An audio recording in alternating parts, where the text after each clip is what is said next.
A single dad hears cries for help on a stormy night and finds a beautiful CEO locked in a basement. What happens next changes both their lives forever. Watch till the end for the twist. And don't forget to like and subscribe for more incredible stories. The night was supposed to be like any other for Daniel Cole, a single father juggling construction jobs and late-night shifts to provide for his 8-year-old daughter, Lily. But fate had other plans. Driving home through the rain, Daniel took a shortcut past an abandoned industrial block. That's when he heard it, a faint, desperate banging from one of the old warehouses. Most people would have kept driving, but Daniel's instincts, sharpened from years as a volunteer firefighter, told him to stop. Inside the crumbling building, his flashlight beam landed on something that froze him. Behind a rusted iron door, a woman in a torn designer dress was pounding with all her remaining strength. Her face was pale, her wrists bruised from rope burns. "Please, help me," she whispered. Daniel forced the lock with a crowbar from his truck. When the door swung open, she stumbled into his arms. Her name was Claire Hart, CEO of one of the biggest tech companies in the state. She had been kidnapped after refusing to sign a shady merger deal. The criminals planned to move her that night, and she might not have survived if Daniel hadn't shown up. He drove her to safety, calling the police on the way. But when reporters swarmed her the next day, Claire stunned them by publicly thanking Daniel, calling him the man who risked everything to save me.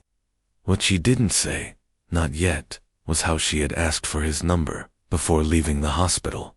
Over the next few weeks, she visited him often. At first, it was to thank him, then to meet Lily, and soon to spend dinners laughing in their small but warm kitchen. Daniel, who thought his life was destined to be about work and survival, found himself opening up in ways he never had since his wife passed away. And Claire, the powerful CEO who had everything, found herself longing for the simple, genuine life Daniel had built with his daughter. Months later, they stood together at Lily's school play, holding hands in the back row. To the world, it looked like an unlikely love story, but to them, it was the moment they knew the rescue in that basement wasn't the only life that had been saved that night. The rain was coming down in heavy sheets, pounding the windshield of Daniel Cole's old pickup. He gripped the steering wheel tighter, trying to keep his eyes on the barely visible road.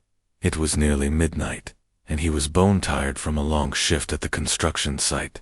All he wanted was to get home, check on his 8-year-old daughter Lily, and maybe catch a few hours of sleep before his next job. But as he turned onto the abandoned industrial road, a shortcut he only took when the weather was bad, something strange cut through the steady rhythm of the rain. Bang, bang, bang. He slowed. The sound was faint, irregular, almost human. He rolled down his window, despite the downpour. There. It was again a muffled banging, followed by what sounded like a hoarse cry for help. Most people would have driven on. Daniel stopped, grabbing the crowbar he always kept behind his seat. He stepped into the freezing rain. His boots splashed through puddles as he traced the sound to a rusted warehouse, with shattered windows and a half-collapsed roof. The place looked abandoned for years, but the banging was coming from inside. He pushed the side door, but it wouldn't budge. It was padlocked. "Hello," he called. A faint, trembling voice came from within. "Please, help me." His pulse spiked. He jammed the crowbar into the lock, the metal shrieking as it gave way.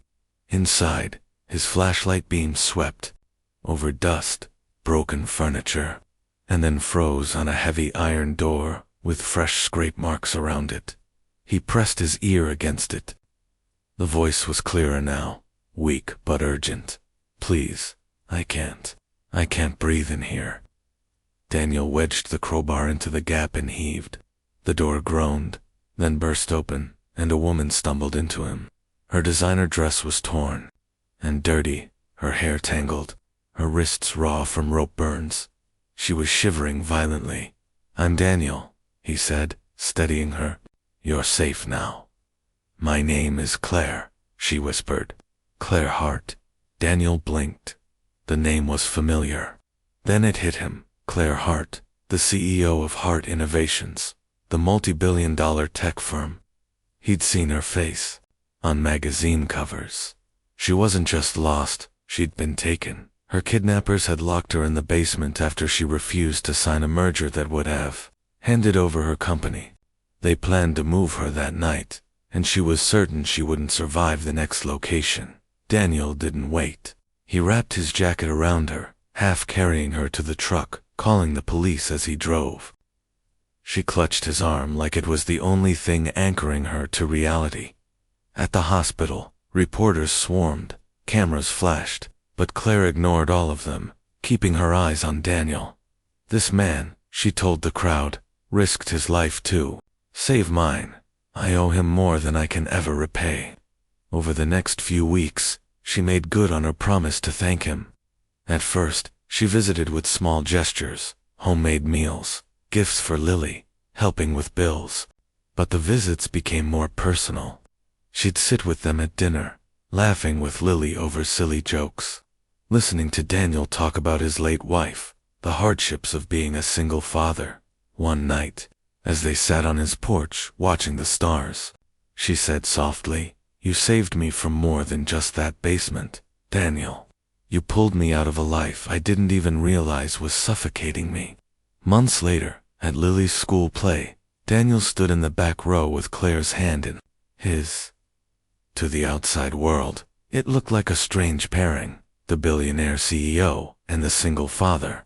But to them, it was a rescue story neither could have predicted, because that rainy night hadn't just changed her life, it had saved his too.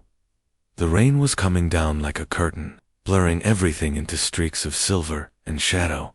Daniel Cole's old pickup rumbled along the empty industrial road, wipers squealing with every pass.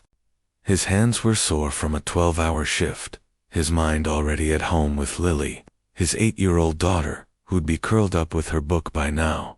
Then he heard it bang, bang, bang, bang. At first, he thought it was the wind playing tricks, but then bang, bang, help. Daniel slowed, peering into the darkness. On his right stood a warehouse, its windows boarded up, the paint peeling like dead skin.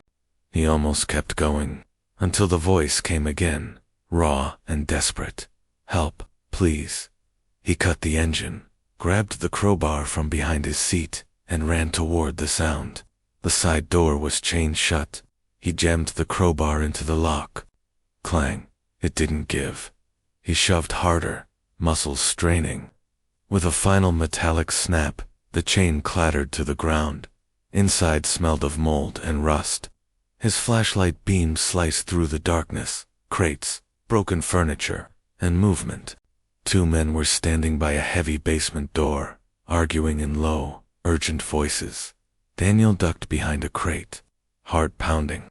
"Boss said we wait till the van gets here," one growled. "She's already causing too much trouble," the other hissed. "We should." A muffled thud came from inside the door. Then a weak voice. "Please, I can't." The men exchanged a look. One pulled a knife. Daniel didn't think. He moved. The crowbar came down hard on the knife wielder's arm, cracked, sending the blade skittering. The second man lunged, but Daniel swung again, catching him in the ribs. They doubled over, cursing, and Daniel kicked the basement door. It didn't budge. He drove the crowbar into the frame, yanking until the hinges screamed and tore free. The door flew open. A woman stumbled out, catching herself on the wall. She was drenched in sweat, her designer dress ripped and dirt-stained. Her wrists were bruised raw from ropes. Her eyes locked on him wide, terrified and disbelieving. "You're safe," Daniel said, pulling his jacket around her. "Claire," she panted. "Claire Hart." Daniel froze. Claire Hart, the CEO of Hart Innovations, billionaire, face of a dozen magazines. And here she was, shivering in his arms in a forgotten warehouse basement. "They wanted my company," she gasped. "I wouldn't sign, so they save it for the police. Let's move." The men behind them were groaning and trying to get up. Daniel guided Claire out the side door into the pouring rain, half carrying her to his truck. He locked the doors, started the engine, and tore down the road while calling 911. By the time they reached the hospital, the media was swarming. Cameras flashed, voices shouted, but Claire ignored them all. She turned to Daniel and said, loud enough for the microphones to catch, "This man risked his life to save mine. I owe him more than I can ever repay." Weeks later, Daniel didn't expect to see her again. But Claire showed up at his door one evening with groceries and a smile that made his heart skip. "Thought I'd make dinner to thank my rescuer." One dinner turned into 3. Then she started showing up just to see Lily. Daniel noticed the way Lily's laughter came easier when Claire was there, and how his own nights felt less lonely. One night, sitting on the porch with a blanket over their laps, Claire looked at him and said, "Daniel, that night, you didn't just pull me out of that basement. You pulled me out of a life where I had everything but nothing that mattered." Months later, at Lily's school play, Daniel felt her hand slip into his. To the rest of the world, it was an unlikely match. A single dad in worn jeans and a billionaire CEO. But for them, it was simple. That stormy night hadn't just saved her life. It had changed both of theirs forever.